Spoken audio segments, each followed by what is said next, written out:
44. A cruise line ship left Port A and traveled 90 miles due west and then 400 miles due north. At this point, the ship docked at Port B. What is the shortest distance between Port A and Port B? Okay, so we're just going to say that because we're going west and then north, I'm going to start Port A kind of down here in the in the bottom right, because we're going to be going left and then up. So we'll just say Port A is here, and we go 90 miles due west.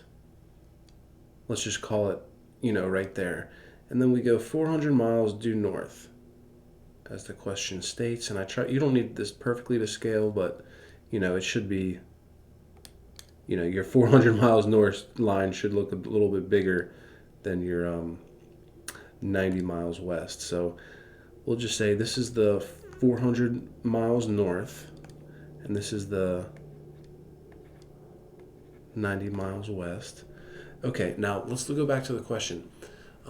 It says, after you go 400 miles due north, it's saying at this point the ship docked at Port B.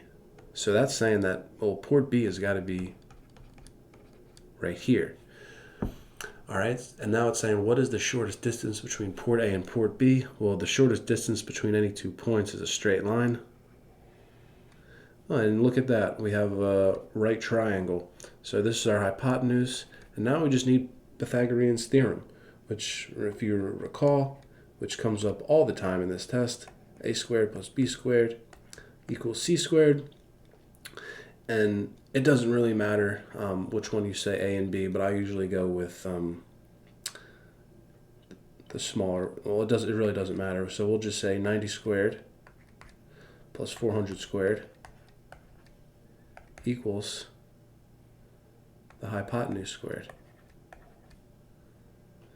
All right, so let's plug that into our calculator.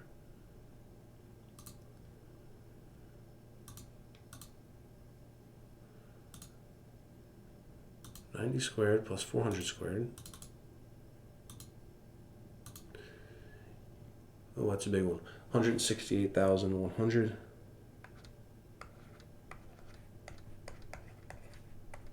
And instead of hypotenuse, we'll just say x, because it's smaller, easier to write. So now if we go ahead and square both sides, that gives us, so I'm just going, instead of typing in that big number, I'm just going to go second answer, which brings up our most recent answer. Oh no, hold on. The square root of the answer. That's going to give us 410. And that makes sense, right? Because, it has to be bigger than 490, but it can't be too crazy big, so that makes sense. So that's going to be 410. And that is your answer for this one.